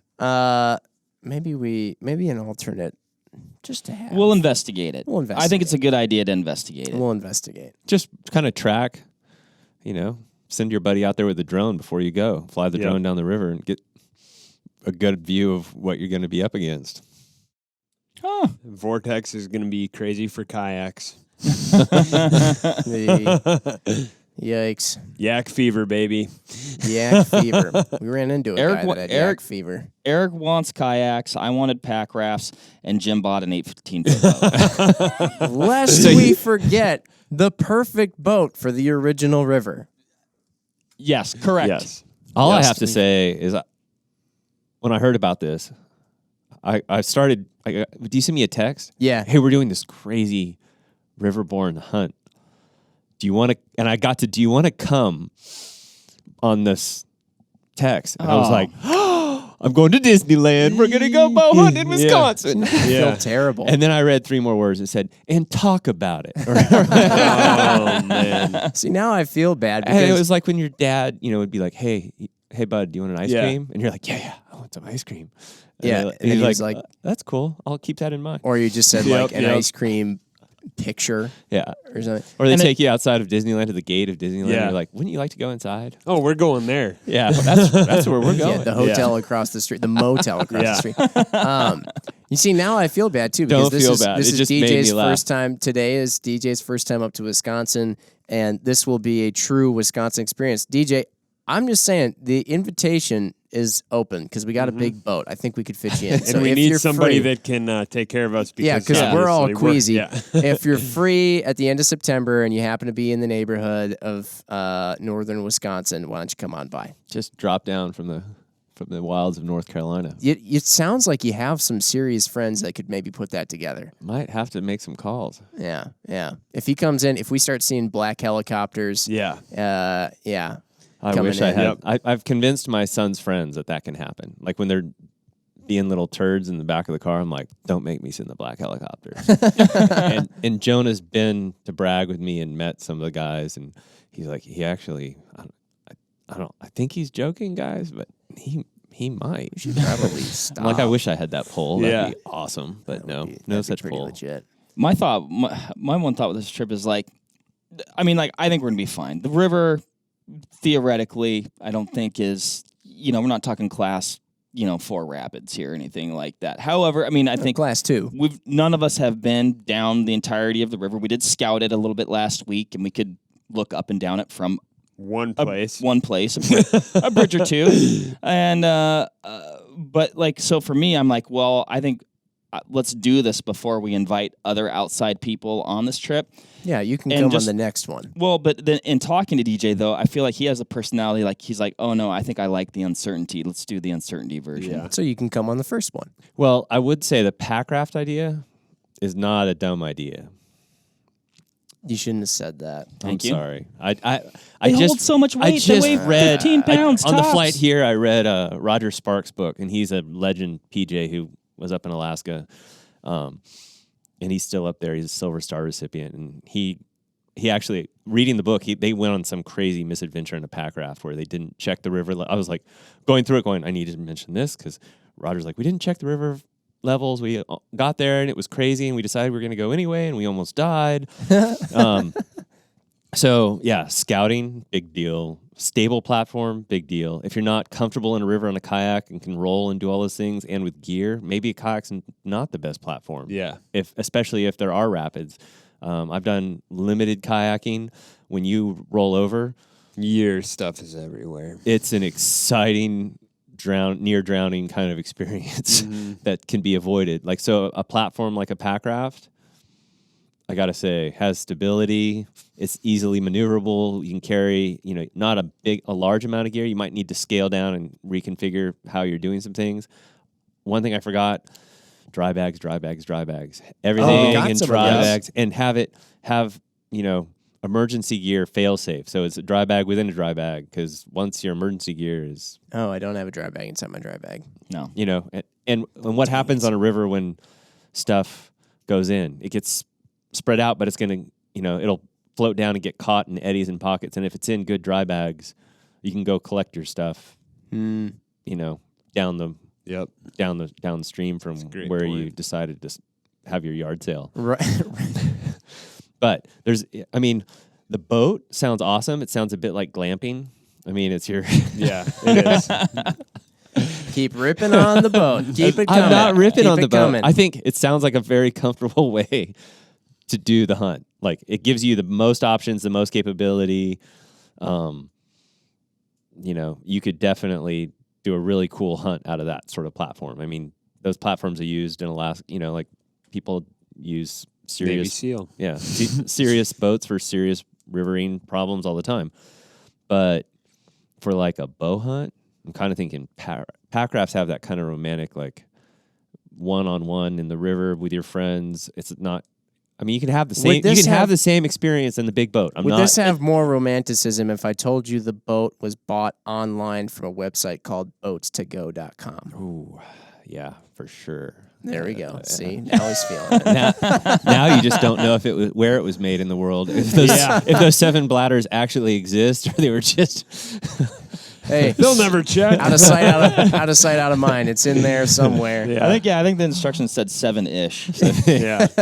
Yeah, I would just say that, with the water levels, if it's a skinny river, a pack raft, you guys would be stoked because you could hit a spot and be like, now we have 1,000 pounds of gear and boat to move, which is taking away from your hunting time versus, okay, throw my pack on, throw this thing back over, go around the edge, and I'm on my way. The pack raft has, like you said, it has the Mark romanticism of loves the canoe. pack raft. It can hold, and it's like an ant, as far as like how much weight right. it can hold. Like an ant carrying a butterfly. Yeah, exactly. And Your Jimmy's face. A grasshopper. Maybe Jimmy Man's the mothership because that's what we would. There we go. You guys can deploy from me, and I'll be glamping in my 18-footer. Doing donuts. but unlike, guys, this is awesome. unlike a canoe, though, the pack raft, at least it's less prone to tipping. I'm not a big tipper. I don't like to tip. No. No. I mean, at a restaurant, I'll tip. Just I'm a know very that good when tipper. you Yeah. see Mark at a restaurant, if you're Yeah. a waiter or waitress. Yeah. I don't like to it just tip depends over on your in the water. Yeah, on your experience level. If you're an experienced canoe guy, Oh man, those guys are pros. those guys can dance through a river system, and you're just like, wow, I can do that. And then you find out you can't. Right. Yeah. Whereas I feel like a pack raft gives you that, stability we're all searching for in every relationship. But Life lessons. Noah's Ark sounds cool. Noah's Ark is tons of fun. And hopefully we'll bring animals 2x2 out with us. Yeah. Tons of fun. Were you referring to the Wisconsin Dells, largest outdoor water park in America, or were you talking about our Noah's Ark? Because that's the thing. You should take your son there. He'd love it. I've heard about that place. It's People are like, you're going to phenomenal. Wisconsin? Are you going to the water park? I'm like, no, I'm going to Vortex. They're like, is that movie where, the 3, what's that, Mr. Bean is in, Vortex? I don't know. I haven't seen that one. There's a whole evil empire that's Vortex, or the bad guys. Great. Oh, dang. And they have this necklace that's like 3 pieces that fit together to make the V. Oh, shoot. Right, like our logo, exactly, almost, right? Yeah. But yeah, it's Slander. it's the dude from Mr. Bean that's in it. So it's Love that guy. Yeah, it's pretty funny. Well, Rogan, whatever his name is. he's awesome. What more fitting podcast to send us off? Because literally next, we have to go on this hunt. You guys are going to hear from the hunt. But before we do that, though, since DJ has been quite the reality check here for us, DJ, are there any last final closing words maybe you would leave us or anybody else listening along to this who thinks that they might want to embark on a similar journey that you'd like to leave us with? Have fun. Like Okay, That's I it. like You that. know, I like the that. positivity. these adventures you're doing it because you want to go on an adventure, not because you want to stay. These are the kind of hunts people dream about. That's why I was so jealous. I mean, I spent 15 years doing this sort of stuff with surfers around the world. Those adventures where you don't know everything are so much more fun than the ones where it's so mapped out. Like going to hunt whitetails in a high fence Texas ranch. Yeah, you're going to go shoot a hole in a deer, but you might as well be shooting holes in paper. I mean, yeah, the animal has to show up to the pile of corn they put out, but it's a high fence. Whereas what you guys are doing is like the pinnacle of what real outdoorsmen want to do. They want to go challenge themselves with a new set of environmental factors, with animals that have all the advantages in an area they don't know that well. I don't know. It sounds epic. So have fun. That's the best one I've heard yet. I like it. That's closing. DJ, thank you again. Also, you know what? If there was a way to give somebody a round of applause, go ahead and do it at your steering wheel or in your shower or wherever you're listening, because DJ braved the hurricane to make it up here for this podcast. Excellent work, DJ. Thanks so much. Oh, thanks for having me. And everybody, thanks for listening. As prepared as Eric and Mark and I may sound, we realize, prepare to then hear from us on the hunt. It may be a totally different story. We'll catch you later. Catch you later. Bye. Man, that was a lot of great information. Yeah, that was awesome. Best one in the series yet. Yep, Yeah. for sure. Now we gotta try a tourniquet on. Yeah, absolutely. And a What? pressure dressing. How long? So like on. So here's your rules. I should have asked this. Why didn't I ask this? On a healthy arm, I guess maybe it doesn't matter because nobody's going to really be applying. Well, I guess if you're practicing. On a healthy arm, how long can you like leave a tourniquet on before you're going to do damage? Don't take it off after 6 hours. Don't take it off. Yeah, 2 hours is the rule of thumb. That's the super conservative, like, you'll have 0 issues whatsoever. 2 hours. After 2 hours, they start, they have real conservative guidelines. Mm-hmm. There was they've had people lose limbs after like 10 hours or multiple, like long time. But What? You're good. Stop clicking the pen. Pen. it's one of those things where once the tourniquet's on after 2 hours, it's after 6 that you don't take it off, because what happens is those metabolites of your body basically breaking down because it doesn't have oxygen. When you take that tourniquet off, they go straight into your bloodstream, and they're toxic. And so without like proper support, that's a medical procedure. Like they give you lots of fluids to dilute that. They And are they protect giving you your fluids kidneys. up here, or are they giving you they're fluids going in to give you the an lower No, extremity? not below. Not below it. They're going to give you. They're going to beef you up and support you through. Oh, so that. when those things go back in, Yeah. they're like Yeah. diluted, I guess. It's like Lord of the Rings when they get ready for the giant orc empire to come in. I haven't seen that movie. Man, are you serious? I don't know. But the thing with tourniquets, it's never over a joint. It can go over a tube. It's 2 to 4 inches or 2 to 3 inches above an exposed injury. So if he has, a cut in his ankle, I can put it around his calf. It will work. But if I'm in a hurry and it's dark, I'm going to go high and tight and go up as high as I can. Before I do it. Yeah. But that's in a hurry. Like they say, it's care under fire, like in a gunfight. If people are shooting at you, go high and tight. If you are in doubt of how bad the injury is, go high and tight. I'm going to make sure he doesn't have, I'm going to pat him down, make sure there's no knife, no phone, nothing in there to keep, because if I have my phone right here and I put that tourniquet down, it's going to block it from working. Yeah. Okay. So you're going to cinch it down. I'll show you as tight as you can. It's only going to take 2 or, I'm going to show it to you how it really feels, so that you try to walk on it, you cannot walk. Your leg, you'll just like, it's a crazy feeling. Wow, that's wild. So I know you just explained this, but like, okay, let's say like your buddy that got cut here, Yeah. right? Are you doing that here, or are you doing it here? If I'm calm and real collected, I'm going to put it right here. Hey, buddy, everything's fine. We'll But get a beer if later. I'm in a hurry and I just want to stop it quick, I'm going to go high and tight, and then I might put another one here, and then release that one, and see if I control the bleeding here. What I'm going to do on you, so if I'm worried, like we're in the woods and we're not going to get out for like 10 hours, and I want to save your leg, I'm going to put that tourniquet on, and you might need 2 on a leg his size. They're bigger. So I might use 2 tree trunks over if, here. if one tourniquet doesn't stop it, I'm going to put the other tourniquet directly up against it. So they're like this, and tighten them down. Oh, okay. Because what that does is it makes your tourniquet effectively wider, and the wider the tourniquet, the less pressure it needs to occlude blood flow. Because imagine a cone coming down of pressure off that tourniquet and squishing the blood vessel down below it. So the wider the cone, the wider that block coming down, so it squishes the blood pressure that blood vessel with less pressure. Okay. That's why you use 2. You can sometimes you'll see 2 in military photos on guys' legs. But what I'm going to do, if it's not an amputation's immediately tourniquet. That's that's the way it's staying. Yeah. You mean if like because of the incident, like the amputation has already happened? Yeah. If he loses his hand, like this happened. This is my neighbor's brother. They were out clearing lanes, and he was using a combi, like a steel combi with a cutting head. Oh, yeah. And his buddy was standing over there, and it kicked off a tree and went right through his foot and cut his foot off. Just like, gone. He was able to improvise a tourniquet and saved him. But what's going to happen on that initial amputation, it probably isn't going to bleed that much. And a lot of people are like, oh, it's not bleeding.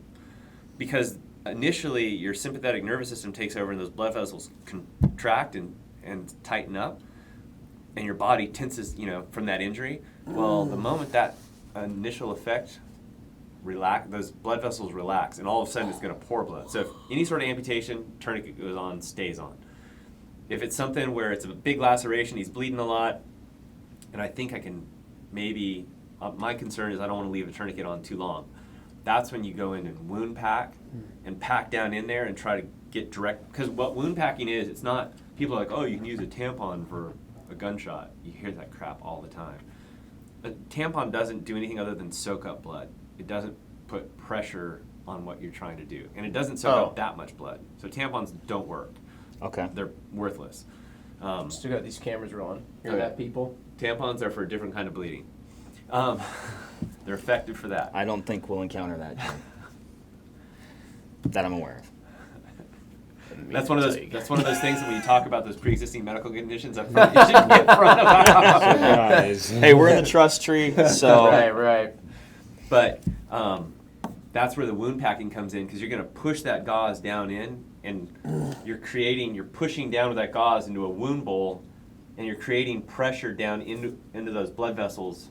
Yeah, it's pushing down in, and then you use the pressure dressing over the top of it to hold that pressure, and it holds it. I mean, are you just doing that with like your fingers? You're Just taking your fingers and you're just pressing. It's almost similar to like when you were talking about, let's say somebody did have an arrow freaking in them. Yeah, you're you putting leave the the arrow thing in. in. You leave the arrow So in. you're packing that wound. You never pack the box or the gut, because in the gut, everything's just going to shift around. Box and gut. The box is like Your the chest box, cavity, yeah. I guess. And then your gut, is down here. How so do you do that then? What do you? that's where those occlusive dressing, or if somebody's partly Stick 'em. eviscerated, then you just take a moist dressing. There's so much to teach you guys.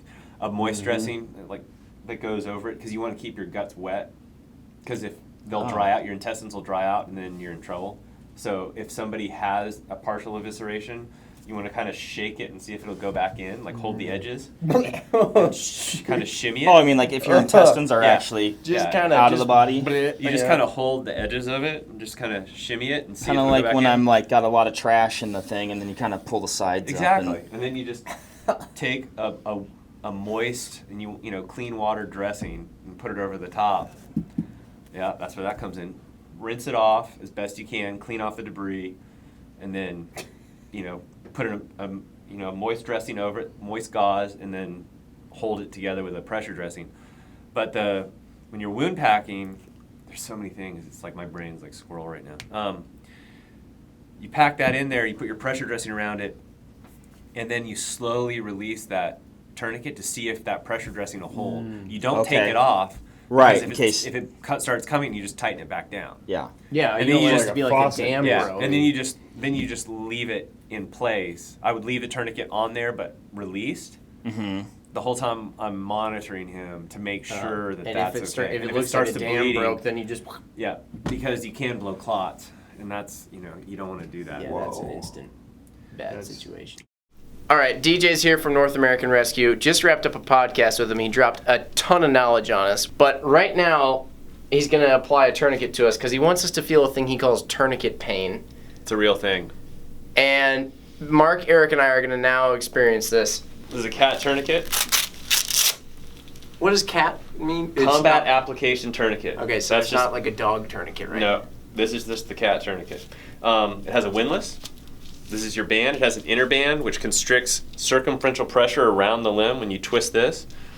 And then it has a windlass clip and then a windlass retention strap and a base plate. Real simple piece of nylon and plastic. This is what you tighten after you cinch it down with your Velcro. If I'm applying it to myself, I want to pull the red tab towards my heart, towards my center line. Okay. But if I'm applying it to him, I'm going to pull outboard so I can get more pressure on it. Does that make sense? Okay. All right. So I'm not gonna I'm go bleeding. as high or tight as I might want to. One thing, if you're going high and tight on a gentleman, High be and tight careful. meaning close Try not to up get- in the yeah, groin. try not to get Try not to something else catch in the there. Jimmy. Yeah. Hey, that's your name. It's very funny. You're gonna open it all the way up instead of looping it over, and then I can just basically saw this under his leg Right. and bring it up. I've already checked his pockets. I Nothing took in my them. knife out. Put it through the buckle, And I'm gonna cinch this down as tight as I can before I engage the Velcro to start. Okay, still Okay? still feeling-ish. I can't fit my fingers under that. It's nice and tight. Now I'm gonna take the windlass. I'm gonna give it 1 turn. Holy 2 turns. I mean, how do you know what 2 turns? I don't know. Are you normally supposed to do more? Well, you can go to, 3. Then I'll tuck this through. And then put this across the top. And if I was in the real world, I'd write the time I put it on there so that I know when I first put it on there. 5:08. Just to see what it feels like, grab my arm and try to stand up on that thing. Okay. Try to put your weight on it. How's that feel? Oh. So Yeah, that was unexpected. An unexpected leg give out. So the way to check if I was really effective is to feel for a pedal pulse down here. And are you trying not to Actually, get one? not flip Yeah, no flops. pulse. Look at his foot color. Yeah, I was gonna say Yeah. it's like Comparison to the. That's how you do it. That's a Okay, and then to significant undo, level of discomfort. just reverse the So process. if I was trying to convert it, I would keep this tight, pack the wound, say it was down here, put Okay. a pressure dressing around it. Say we pack that, and then I would just release. I keep that Velcro tight, but then I would release that.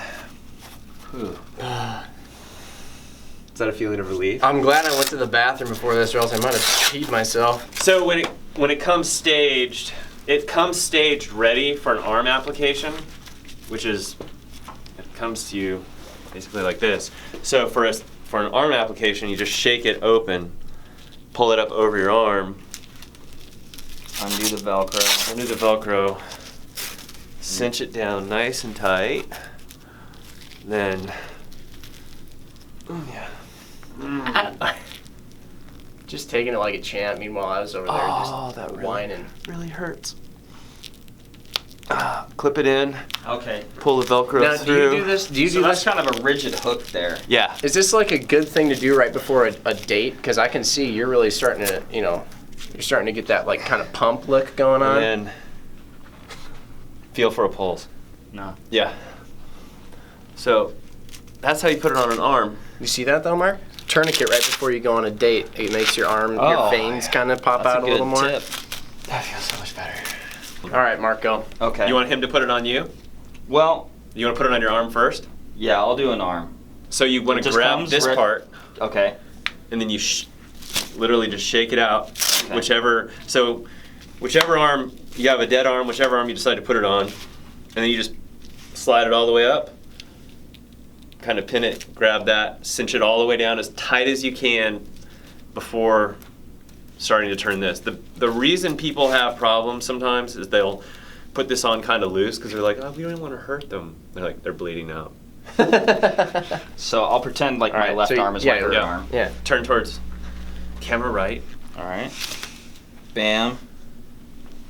Okay. Loop it. And it doesn't matter if it's over the shirt or anything like No. that, right? Squeeze it in there so Oh it's yeah. not flopping around. Hold it in place. Undo this. Okay. Is that a good height or higher? I mean, it depends on where your laceration was, but as long as it's not over the joint, if it's something down here, you're fine. And you want to cinch, so pull back down underneath and cinch it really hard. Yep, and engage the Velcro Cinch that thing. up to there, but not all the way through yet. Yep. So How you much- want to How much you want to bet Eric doesn't come back? Dude, that's already tight. now give it. I did 2 twists. Okay. So just take this out of there. Yep. Mark, I wish you the best of luck. Oh man. There's one. Jesus, that is tight. That hurts. Oh, there she goes.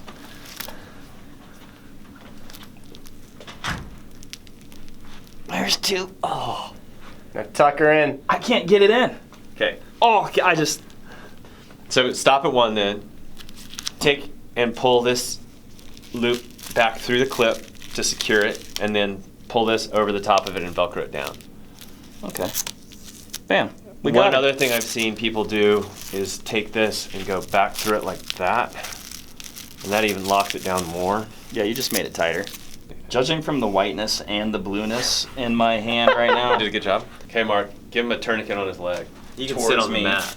don't touch my Jimmy, Mark. I'll do my best. What you're gonna do, I'm just gonna walk you through it, and then, so you're gonna open it up. Remember, you want to instead of leaving it, you'll see people cheat and try to do all this. Just get her nonsense. wide open. Open it wide up. Then I can go underneath it. Okay, bam. And then I'm going to pull that red towards me. Oh, I'm so afraid. And you're going to cinch that down as hard as you can. Okay. Before you mess with your windlass. Okay. Go. Go. Get in there. Make sure you watch for his Jimmy. Put it this way. Yeah, you're Wait. good. You're good. Come down here. We're gonna give it the old high and tight, Eric. Okay, you have it flipped right now, right? So Yep. you want the smooth part against him, the Velcro part out. Yeah. Mark, you're on the Jimmy. I know. That's true. That's Now, impressive. get your muscle behind it. Cinch it as hard as you can on that big leg. Put some elbows. Oh, He hasn't even tightened the thing yet. Okay, there you go with that. Yeah, Velcro that all the way down. That's good, just the way it is. Okay. Yep. Now you get your good Trying to solid relax 2 my twists leg. in. I need to pop this. Yep. Pop that out. And I'm gonna twist towards me. Yep. Give him 2 good twists. Ah! Ah! Now lock it back.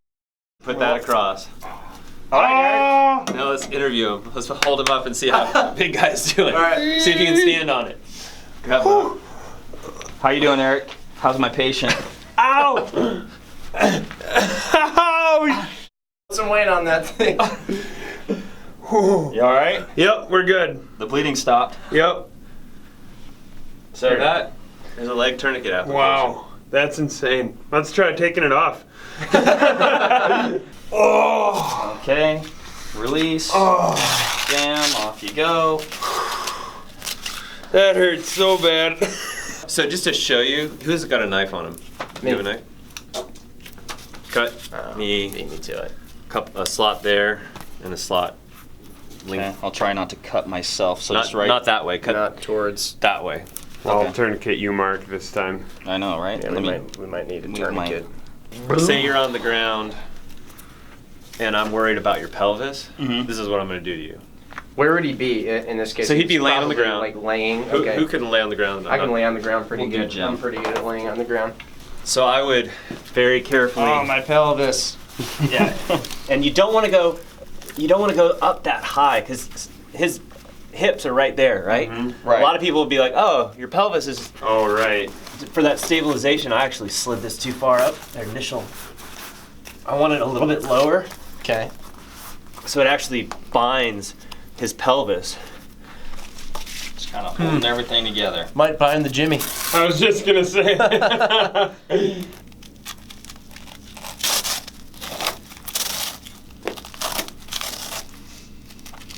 But the way you can do that, and I can secure that, All right. and then Same. I'm adding. Oh, well, yeah. he's so narrow in his hips anyway. Got tighter. But I could make Tighter. my slots farther out, Oh. Oh, Okay. yeah. Then that would just. and this just adds your tension to keep that stable. Look at the patient and then cut your slots appropriately. Yeah. So Right. for him, I'd want the slots out a lot farther Yeah. to get more Okay. tourniquet bind. Makes sense. All right, that'll wrap it up for this episode of the Vortex Nation podcast. Thanks, everybody, for listening. Hit that subscribe button so you can always stay up to date on the latest happenings over here at the Vortex Nation podcast. You can also follow us on Instagram at Vortex Nation Podcast. Again, everybody, thanks, and happy hunting and shooting. We appreciate it. Have a good one.